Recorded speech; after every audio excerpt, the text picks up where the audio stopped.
Tahasang sinabi ni Snow Badwa sa kanyang programa sa YouTube na no cooking show na panahon na para magpalit ng import sa Barangay Ginebra si Coach Tim Cone. Ayon sa kanya, dapat bigyan umano ng pahinga si Justin Brownlee. Ang kaso ay tinutukan din ni Mr. Dodo Katakutan na guest ni Snow Badwa sa kanyang programa. At base kay Mr. Katakutan, mahirap para kay Justin na maglagari sa kupunan ng Barangay Ginebra at Gilas, Pilipinas, lalo na at paparating ang bigating laban sa Australia. Tutukan po natin ang lahat ng yan. Pero bago yan, pakisubscribe, like and share na lang muna para pareho tayong updated. Sa kasalukuyan ay wala na ang Ginebra sa finals. Kaya naman para kay Snow Badwa, panahon na para magdesisyon si Coach Tim kung pananatilihin ito or bibigyan ng pahinga si Justin Brownlee na siya rin ginagamit ng Gilas bilang naturalized player. Narito ang bahagi ng kwento ni Snow Badwa. Tutukan natin ang mga sinabi niya sa kanyang programang No Cooking Show sa youtube.com. Siguro panahon na para humanap ka naman ng ibang import, Coach Tim Cone, kasi hindi ito yung panahon ng Alaska Aces mo na mahihina pa yung ibang mga team na kalaban at wala pa mga superpowers na mga ball clubs. Katulad ng may mga sister teams, di ba? Hindi na ho ganun yung sistema ngayon na puro Asian Chambers nung araw, di ba? Ngayon, kung talagang mahal mo ang bansa, kung mahal mo talaga ang Gilas, kung mahal mo ang Ginebra, at kung mahal mo si Justin Brownlee, bigyan mo naman siya ng pahinga. Kasi laspag na ho itong si Brownlee. Agree po tayo dito mga playoffs, lalo na dun sa salitang laspag na si Brownlee. Totoo po yun Hindi na siya yung kagaya dati na kapag hinugot mo siya, kaya niya mag-deliver ng maayos kagad. Okay, ando na tayo na kaya pa rin niyang sumabay sa ibang bigating import. Pero tingnan nyo nangyari sa kampanya ng Barangay Ginebra kasabay si RHJ. Di ba? Walang nagawa si Brownlee sa 3 beses nilang pagtatapat ni Ronde Hollis Jefferson. Full boss ang Barangay Ginebra ng TNT kasama si Brownlee. Hindi natin sinabing laos na laos si Brownlee. Walang ganon kasi kitang-kita naman na kaya pa niya. Ang sa atin lang siguro is kailangan ni Justin ng pahinga mga playoffs. Hindi siya makina na kapag sinusian mo lang siya, tatakbo ng gusto mong speed Sa madaling salita mga playoffs, kitang-kita nangyayari sa kanya sa Barangay Ginebra. So ano yung nangyayari sa kanya doon? Hindi niya masabayan si RSJ. Ibig sabihin may mali talaga doon. At siguro mali talaga yung walang pahinga. Tingnan nyo andyan siya sa Barangay Ginebra. Tapos dala-dala din niya yung buong bansang Pilipinas sa balikat niya. Yung pressure nun mga ka-playoffs, iba po yun. Maganda lang siguro magdala si Justin. Pero kahit maganda siya magdala ng pressure, bunga ng pagod sa bakbakan ng Barangay Ginebra at Gilas, mararamdaman mo pa rin yun Siyempre hindi niya aaminin yun kasi ganun tayo bilang tao at bilang atleta. Walang puwang yung pagsuko, lalo na andyan sa Barangay Ginebra kung saan kilala sila bilang never say die na team.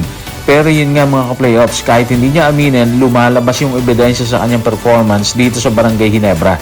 3 beses silang binokya ni RHJ Ang huling panalo ni Brownlee kay RHJ, kung tama yung memory natin, nung time na nasa Asian Games pa sila mga ka-playoffs, di ba? Si Brownlee yung nasa side ng Gilas habang nasa side naman ng Jordan si RHJ. Pero matapos yan mga playoffs, hindi na nanalo si Brownlee sa tapatan nilang dalawa ni RHJ dito sa PBA. So babalik tayo sa panawagan ni Snow Badwa.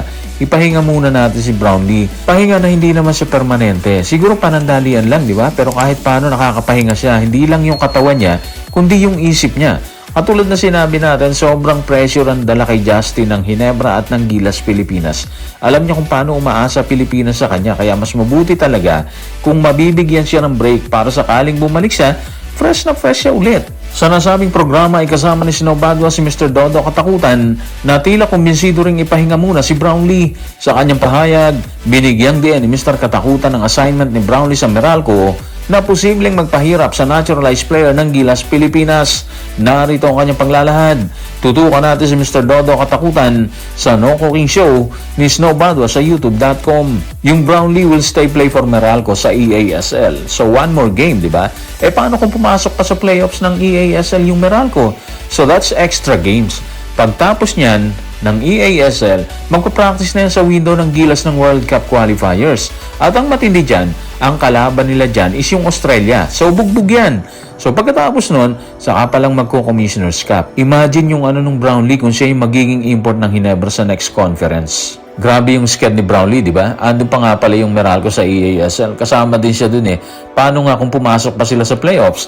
Kasi dati hindi sila nakakapasok sa playoffs Pero ngayon maganda ata yung standing nila. So mahirap talaga. Tapos ang problema pa nila, yung stint niya sa Gilas, Pilipinas, kalaban yung Australia. And of course yung New Zealand, di ba? Ang bigat nito mga playoffs Hindi pwedeng petiks-petiks lang doon. Banat kung banat yan ha, ubusan ng lakas yun. Yung dalawang team na yan mga ka-playoffs, desididong pulbusin ng Gilas. So paano katawan ng players natin, especially si Brownlee na hindi bumabata, nagkakaedad na siya dyan. Kaya dito mo talaga makikita yung kahalagahan ng pagiging fresh ng katawan ng players, lalo na si Brownlee sa bakbakan.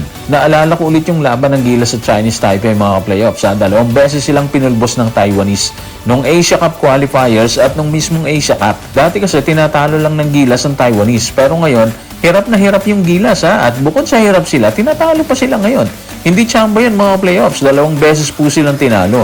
Ang style kasi ng Chinese Taipei, nagbalasa sila ng players. Binalasa din nila yung coach. Kaya na sumalang sila sa qualifiers, kalaban ng Gilas Pilipinas, ayun, bugbog ang ating kuponan. Nanalo tayo nung unang beses, pero nung bumalik sila, hindi na. Iba na yung naging storya. At lahat ng yan, posibleng may connection sa naturalized player natin na si Brownlee. Alam naman ng lahat na siya yung heart and soul ng Gilas. Kaya sobrang laki ng responsibility niya dito. Pero paano niya gagampanan yung responsibilidad na yon kung hindi siya nakapagpapahinga ng maayos? At hindi lang sa Gilas ganun din ang kaso sa Barangay Ginebra. Kung pagod na pagod ang isang Brownlee, asahan na natin na hindi talaga makakadeliver ng maayos yan. Kumpara sa ibang team na nagpapalit ng import, humuhugot ng ibang import, or katulad siguro ng TNT. Sa TNT, nung time na walang injury sa RHJ, nananalasa siya doon, di ba? Isa lang ang rason nun mga playoffs, hindi siya pagod na katulad ni Justin. Si RHJ walang Gilas Hindi siya nagagamit ng matindi sa Jordan bilang naturalized habang si Brownlee lagari sa Gilas at sa Barangay Ginebra.